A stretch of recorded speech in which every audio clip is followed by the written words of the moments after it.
युग तुलसी परम पूज्य श्री राम किंकर जी महाराज का अन्यत्र अश्रवणीय अद्भुत श्रीमद् रामचरितमानस का विराट मानस मंथन उनकी दिव्य तेजोमयी एवं अलौकिक वाणी में महत्व का सूत्र रामायण में संकेत के रूप में ये बताया गया कि शरीर के रोगियों की चिकित्सा जो है वो सरल और मन के रोगियों की जो चिकित्सा है वो बड़े कठिन।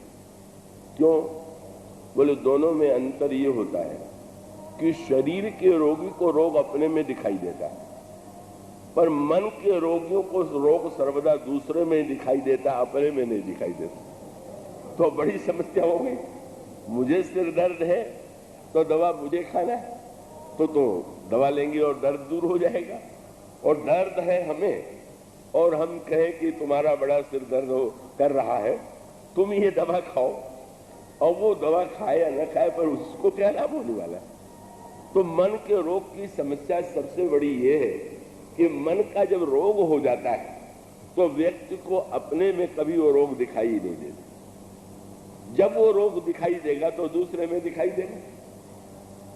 तो वो संकेत मानो यह है तो वैद्य के पास हम क्या आशा लेकर के जाएं? क्या हम वैद्य के पास जाकर के ये सुनने के लिए व्यग्र हो जाए कि वाह आप तो बड़े सुंदर हैं, आप तो बड़े ही क्या शोभा है आपकी।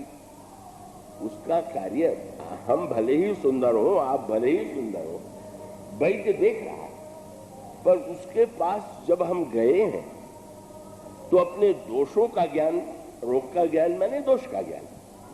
तो ठीक यही गुरु जो है अगर वैद्य है, संत अगर वैद्य है, तो फिर वही प्रश्न है कि हम कौन सा उद्देश्य लेकर के उसके पास जाते हैं।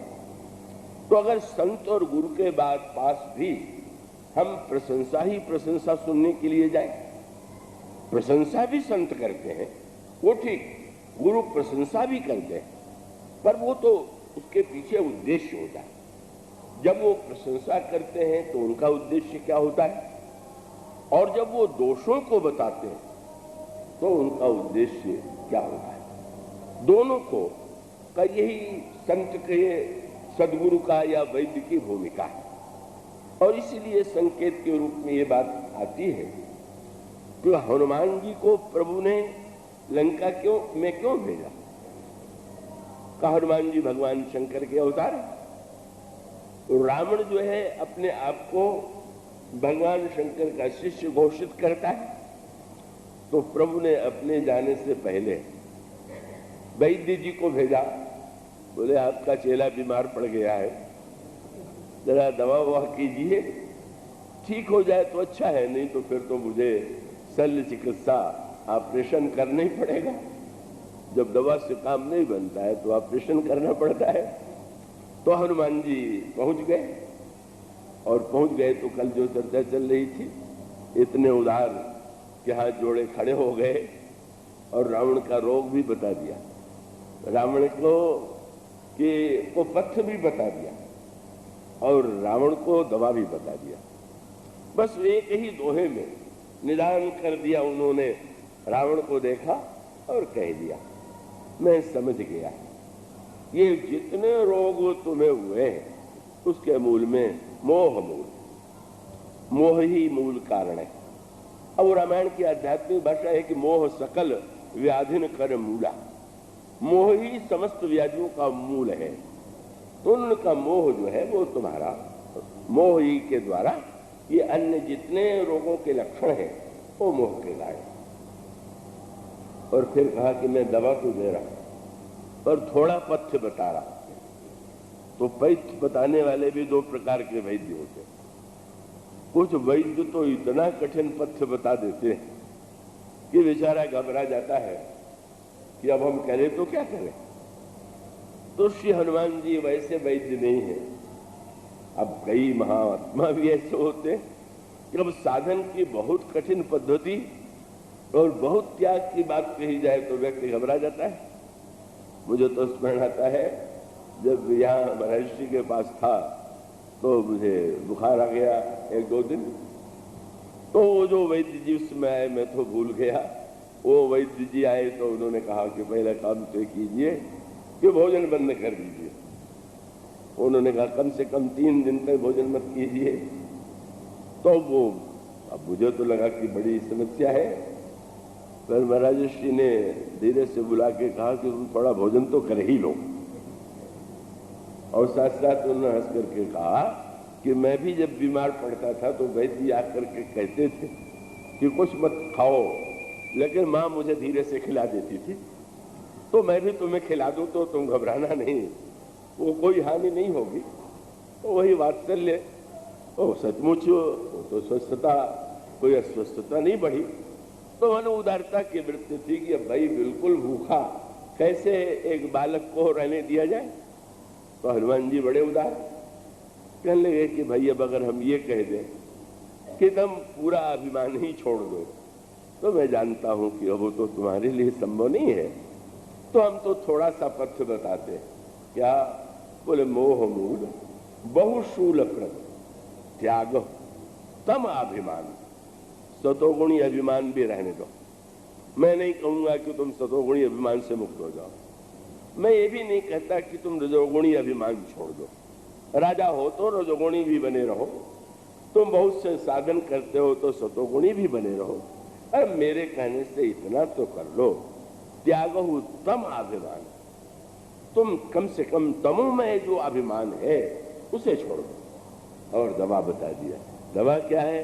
बोले भजहु राम रघुनायक कृपा सिंधु भगवान। बस प्रभु जो है परम कृपा में, उनकी भक्ति करो और उससे तुम्हारे ये रोग का समाधान हो जाएगा। पर वो तो अद्भुत रोगी था, खूब हंसा और हंस करके हनुमान जी के मुंह की ओर देखने लगा। अच्छा, तो अब गुरुदेव बन के पधारे? अच्छा, आपकी भूमिका गुरुदेव की है।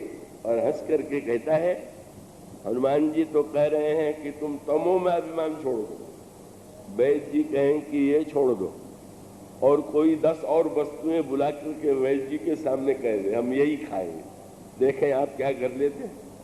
तो गोस्वामी ने तुरंत लिखा, हनुमान जी तो कह रहे हैं कि तमो में अभिमान छोड़ दो, पर बोला वैसे महाअभिमानी खूब हंसा बड़े अभिमान से और बोला मिला हम ही कपि गुरु बड़ ज्ञानी। अच्छा अच्छा, तो बंदर ही मुझे गुरु मिलने वाला था।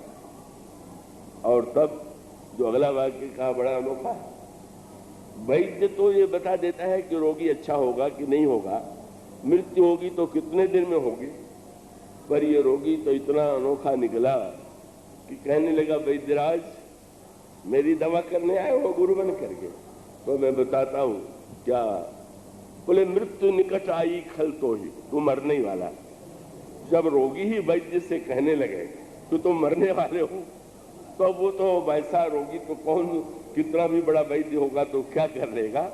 हनुमान जी मुस्कुरा करके कहने लगे कि अब ठीक ही है, मृत्यु की चर्चा चल गई है तो किसी न किसी की मृत्यु होगी। तो मानो वह व्यक्ति अब हनुमान जी ऐसा संत जा करके सब कुछ बता दे और वो हनुमान जी में ही दोष उसको दिखाई दे। वो तो कहने लगा कि तुम जानते हो मैं त्रिकालज्ञ हूं, सब कुछ जानता हूं। देखो तुम्हारे बगल में कौन खड़ा है, देखो तुम्हारे बगल में मृत्यु खड़ी है कि नहीं खड़ी। मृत्यु निकट आई खल को। हनुमान जी ने देखा तो सचमुच मृत्यु खड़ी थी। हनुमान जी ने हंस करके कहा, तुमने मृत्यु को कोई देख नहीं पाता पर तुमने देख लिया, लेकिन देख तो लिया पर ये किसको खाने के लिए खड़ी है ये शायद तुम नहीं देख पा रहे हो। भाई मृत्यु तो इसलिए खड़ी थी कि हनुमान जी शंकरावतार है, मृत्यु तो उनकी सेविका है, तो मृत्यु तो सेविका के रूप में खड़ी थी कि रावण को अभी खाना है कि बाद में खाना है। पर वो रावण जैसा कोई अभिमान से ग्रस्त व्यक्ति हो जो अपने में दोष ही स्वीकार न करे, पथ ही न स्वीकार करे, तो कितना भी बड़ा संत हो तो क्या लाभ होने वाला है। तो संत वह है जो गुण का अभिमान भी दूर कर देता है